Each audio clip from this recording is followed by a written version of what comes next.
Halo guys, selamat datang kembali di My Pajak. Perkenalkan saya Lia, perwakilan dari My Pajak.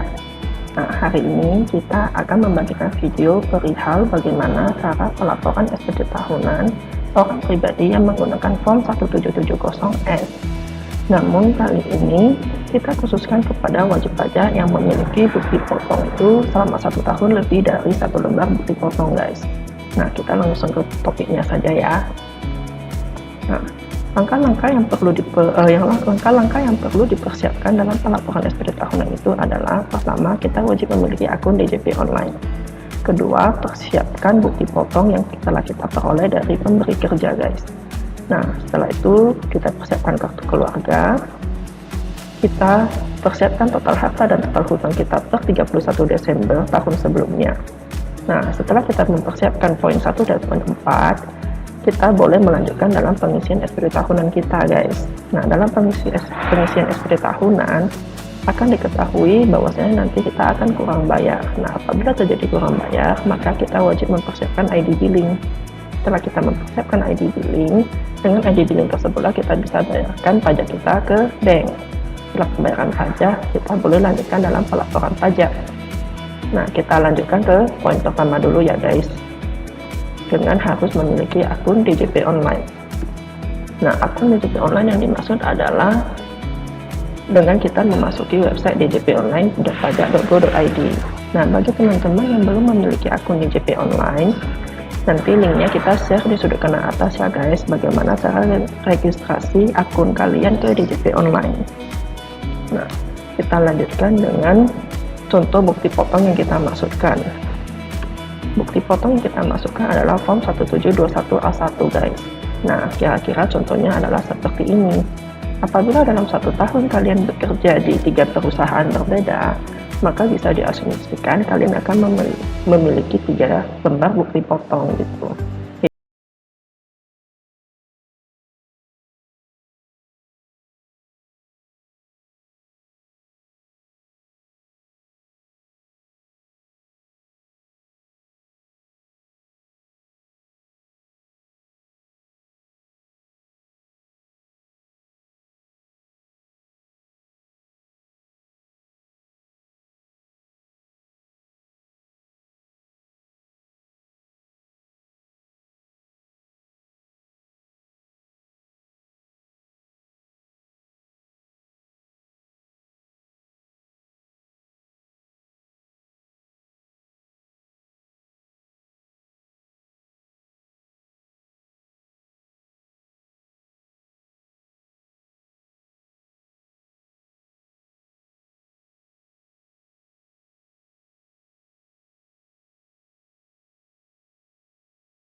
Setelah kita memilih e-filing, kita pilih menu buat SPT.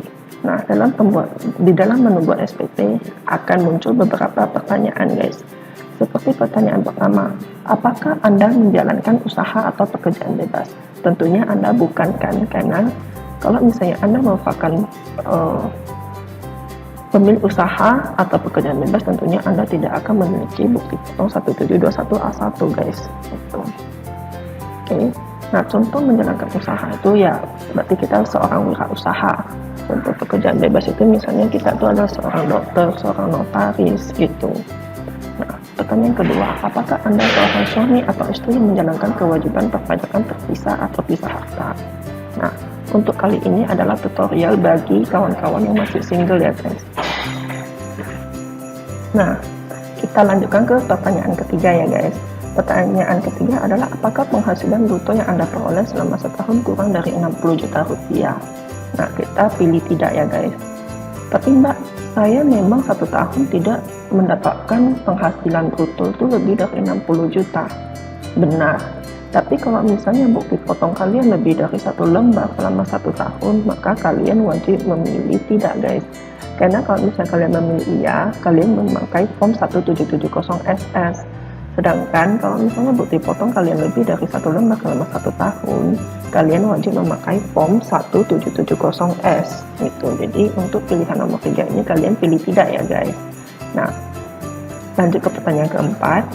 Anda dapat menggunakan form 1770S. Pilihlah form yang akan digunakan. Nah, untuk ketiga pilihan ini kami sarankan untuk memilih pilihan pertama, yaitu dengan bentuk formulir.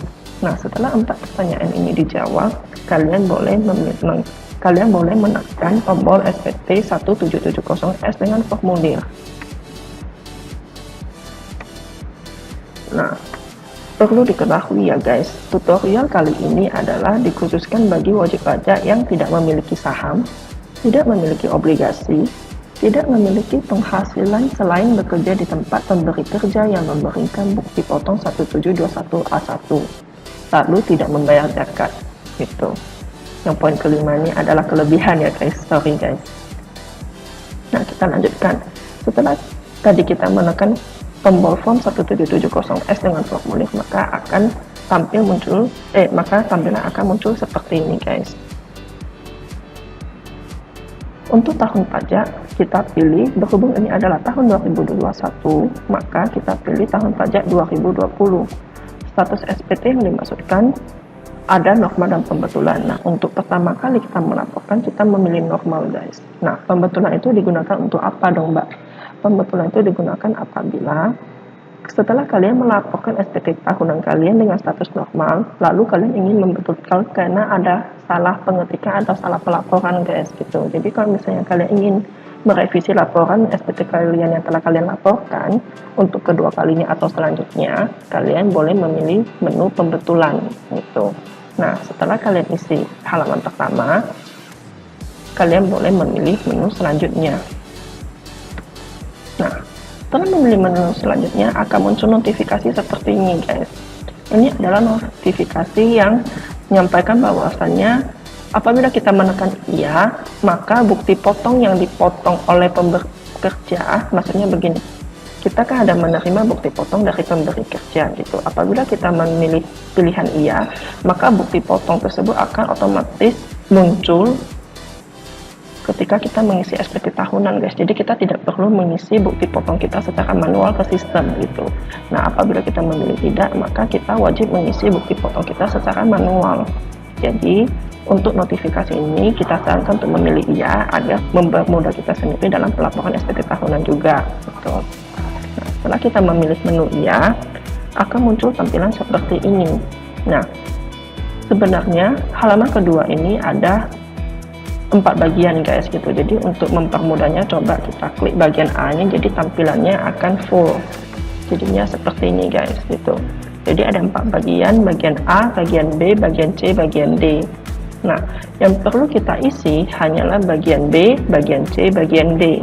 Nah, pada bagian harta, pada akhir tahun akan muncul tampilan seperti ini guys. Kita sarankan agar kalian tidak menekan tombol harta pada SPT tahun lalu. Jadi pas pelaporan harta ini kalian tidak ribet untuk merevisi angkanya. Nah, untuk lebih mempermudahnya adalah kalian hanya perlu menekan tombol tambah, lalu masukkan kode harta kalian. Nah, kalian pilih guys, di sini banyak kan kode jenis kode harta, misalnya uang tunai. Nah, tadi uang tunai dalam list harta yang kita sudah persiapkan kan ada list uang tunai. Nah, kita pilih uang tunai. Nah, untuk bagian nama harta kita tuliskan cash. Tahun perolehan kita pilih tahun 2020 guys. Nah, untuk harga perolehan, kalau misalnya pada tahun 2020 akhir 2020 lebih tepatnya, kita memiliki uang tunai kita senilai 10 juta, maka kita tuliskan 10 juta. Lalu keterangannya juga kita tulis cash, guys. Nah, setelah itu kita pilih nomor tombol simpan. Nah, akan muncul tampilan seperti ini. Nah, ini kita berikan satu contoh ya, guys. Nah, kalian boleh lanjutkan apabila kalian memiliki harta yang lain. Langkahnya sama, tekan tombol tambah, lalu isikan kode harta, nama harta, tahun perolehan, nilai perolehan serta keterangan. Nah, itu untuk kolom harta. Kita lanjutkan ke kolom kewajiban atau hutang lebih tepatnya. Ini seperti yang tadi kita sampaikan, contohnya seperti KPR rumah,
di sistem bisa tidak terdeteksi gitu. Jadi kalian masukkan saja. Nah, seperti ini dengan menekan tombol tambah. Nah, masukkan jenis pajak kalian itu apa, NPWP pemotong kalian itu siapa. Nah, NPWP bukti potong, tanggal bukti potong serta jumlah PPh yang dipungut. Nah, itu semua bisa diperoleh dari bukti potong yang kalian terima, guys gitu. Jadi tinggal di copy paste saja sih lebih tepatnya. Nah, halaman selanjutnya itu adalah SPT induk kita, guys. Itu di dalam SPT induk ini terdapat 6 bagian yang perlu kita isi. Nah, di bagian pertama itu adalah identitas. Nah, apabila kalian belum menikah, identitas yang kalian pilih adalah tidak kawin. Nah, apabila kalian telah memilih tidak kawin, apabila kalian merupakan status wajib pajak yang telah menikah, maka kalian boleh memilih status perkawinan yang kawin gitu. Nah, setelah kalian memilih kawin, kalian boleh melanjutkan ke bagian B, yaitu penghasilan kena pajak. Nah, di dalam status ini telah terpilih kawin. Nah, untuk tanggungannya, apabila kalian memiliki satu anak, kalian boleh memilih kalian boleh memilih pilihan nomor 1, yaitu satu anak. Nah, apabila kalian belum memiliki anak, kalian boleh memilih 0. Isikanlah keterangan ini sesuai dengan kenyataannya, guys, berdasarkan kartu keluarga kalian gitu. Nah, Kak, gimana ya kalau misalnya anak saya ada 4? Jadi begini, guys, maksimal yang ditanggung oleh pemerintah adalah 3 anak. Apabila kalian memiliki lebih dari 3 anak, maka yang bisa didaftarkan hanya 3 anak gitu. Nah, kita lanjutkan lagi ya. Setelah pemilihan status menikah dan biaya tanggungan, kita lanjutkan ke PPh terhutang. Loh Mbak, kok saya bisa terhutang pajak? Padahal saya setiap bulannya juga dipotong pajak, Mbak. Nah, jadi begini ya guys. Asumsikan kita itu memiliki 2 bukti potong dalam 1 tahun. Itu coba kita perhatikan di kolom nomor 15, yaitu penghasilan tidak kena pajak. Nah, ini diasumsikan statusnya tidak kawin ya guys. Jadi PTKP dalam 1 tahun yaitu 54 juta gitu. Nah, di dalam dua jenis bukti potong ini sama-sama dipotong 54 juta guys. Yang mana sebenarnya dalam 1 tahun kita hanya diperbolehkan mengurangi PTKP kita itu 54 juta selama 1 tahun. Sedangkan di dalam bukti potong ini, kalau kita jumlahkan berarti kita sudah dipotong 108 juta untuk PTKP kita guys. Jadi dikarenakan inilah kita tidak dipotong pajak oleh pemberi kerja gitu. Nah, yang mana sebenarnya kita hanya boleh dipotong 54 juta. Itulah yang mengakibatkan kita menjadi kurang bayar, yang mengakibatkan adanya PPh terhutang guys gitu.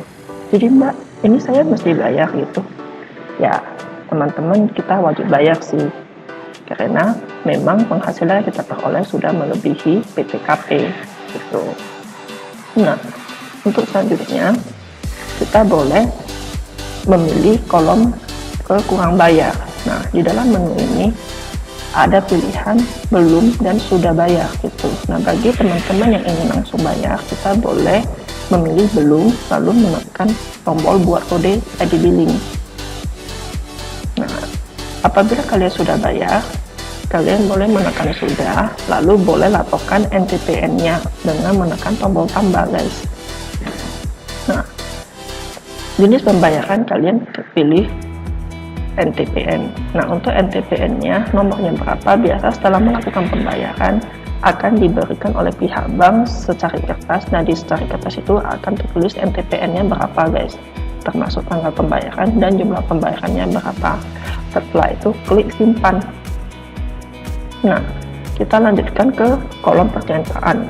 Di dalam pernyataan ini kita klik setuju ya guys, karena kalau apabila kita mengisinya dengan kenyataan dan yang sebenarnya seharusnya tidak ada masalah gitu. Jadi kita pilih, kita tentang kotak setujunya, lalu tekan selanjutnya. Nah, akan muncul tampilan seperti ini. Nah, untuk melanjutkan pelaporan, klik di sini, lalu akan muncul pilihan seperti ini.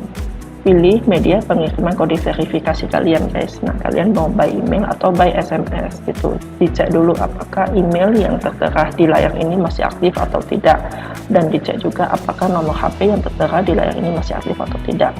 Kembali ke kalian mau pilih metode yang mana ya guys. Nah, apabila kalian memilih email, maka contohnya seperti yang di bagian kiri. Apabila kalian memilih SMS, maka contohnya seperti di bagian kanan guys gitu.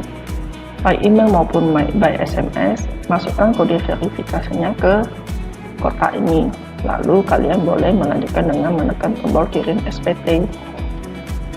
Nah, selanjutnya kalian akan menerima BPO seperti ini guys. Ini artinya pelaporan SPT kalian telah berhasil. Sekian dulu video kali ini, semoga videonya bermanfaat ya guys. Ingat untuk di like, di share, dan di komen, serta ingat di subscribe, dan jangan lupa hidupkan notifikasinya ya guys. Dukungan kalian sangat berharga untuk kita. Terima kasih.